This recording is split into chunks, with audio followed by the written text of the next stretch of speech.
Ground 4,000 plus 4. ఇదేదో మనం budget మీద చర్చిస్తున్నట్టుగా ఉన్నది. బడ్జెట్ మీద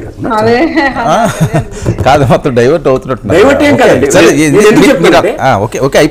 చెప్పండి మళ్ళీ దాని రిప్లై లెక్కలు నచ్చవు సార్, ఎందుకంటే ఈ వాస్తవాలకు దగ్గరగా ఉంటాయి కదా. ఓకే, ఇవి పాలసీ మ్యాటర్స్. ఓకే, ఈ పాలసీ మ్యాటర్స్ మీద డిఫర్ అవ్వకుండా ఇవాళ వీళ్ళు ఒక రాక్షస పాలన. నేను జెండాలో ఎందుకు పట్టుకొని వచ్చామంటే జెండా కర్ర తీసుకొట్టడానికి. వీళ్ళు మాట్లాడే భాష ఎలా ఉంటుంది చూడండి. ప్రతిసారి వీళ్ళు రాక్షస పాలన దించేయాలి, నేను వస్తే బట్టలు తీసి పరిగెట్టేస్తాం, రోడ్డు మీద తన్నుకుంటూ తిరుగుతాం, అంకుశం రామిరెడ్డి సినిమా చూపిస్తూ ఉంటారు మనకి.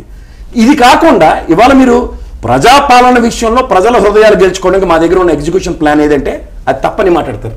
ఇవాళ మీరు వాస్తవానికి దగ్గరగా ఉన్న అంశాలు ఏదంటే లిక్కర్ నిషేధిస్తానో లిక్కర్ నిషేధించలేకపోయాను, వెరీ గుడ్. సిపిఎస్ రద్దు చేయలేకపోయాను, వెరీ గుడ్. దీని మీద మీ పాలసీ మ్యాటర్ ఏంటో ఇద్దరు చెప్పండి. Did they have guts? మేము లెక్కర్ రద్దు చేస్తామని, కానీ సిపిఎస్ విధానంలో గత ప్రభుత్వ ఫెయిల్యూర్ ఇది మీరు చేస్తామని చెప్పిన ఉదంతో చెప్పనండి.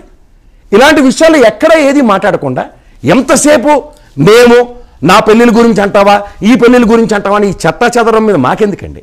ఇవాళ పెద్దలు హరిరామ్ జోగి గారు ఒక లెటర్ రాసి మీ కర్మకు మీరు ఏడవండి అని రాసిన ఉదంతంలో వాళ్ళ మాటలు మీరు పెడచేవని పెట్టండి, మాట్లాడండి. ఆయన మీకు సంబంధించిన అంశాల్లో రాస్తున్న దానికి కూడా మీరు దానికి కన్సిడరేషన్ ఏమో 24కి నా సామర్థ్యం ఇది 10 సంవత్సరాల తర్వాత. 10 సంవత్సరాల ముందు ఒక విత్తనం నాటితేనండి ఐఎస్బిలో మొన్న దాని దీనికి వచ్చినప్పుడు చంద్రబాబు గారు 11 సంవత్సరాలు నా చెట్టు చూడండి ఎంత పొడిగిందని చూపించారు.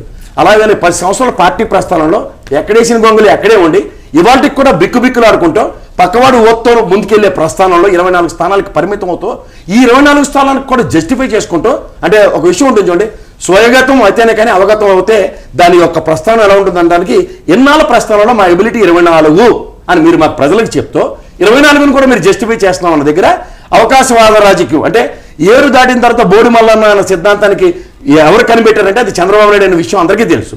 ఇవాళ ఇంకా పొత్తు ధర్మంలో అధికారమే పరమావధి అన్న దగ్గర అధికారం ఎలా పంచుకోబోతున్నారు అన్నది పెద్దల యొక్క అక్కరందరినీ కనీస పరిగణలోకి తీసుకోకుండా ఇవాళ ఈ చచ్చినోడి పెళ్లికి వచ్చిందే కట్నం ఉన్నట్టు 24 స్థానాలకు పరిమితం అవుతూ దీన్ని ఏ విధంగా ముందుకు తీసుకెళ్తారన్న దగ్గర అవగాహన రాహిత్యంతో మాకు 24 మా సామర్థ్యం ఇది అని మాట్లాడుతున్న దగ్గర నిన్న ఉభయ గోదావరి జిల్లాలో 24లో ఎన్ని అనౌన్స్ చేశారు చెప్పమనండి.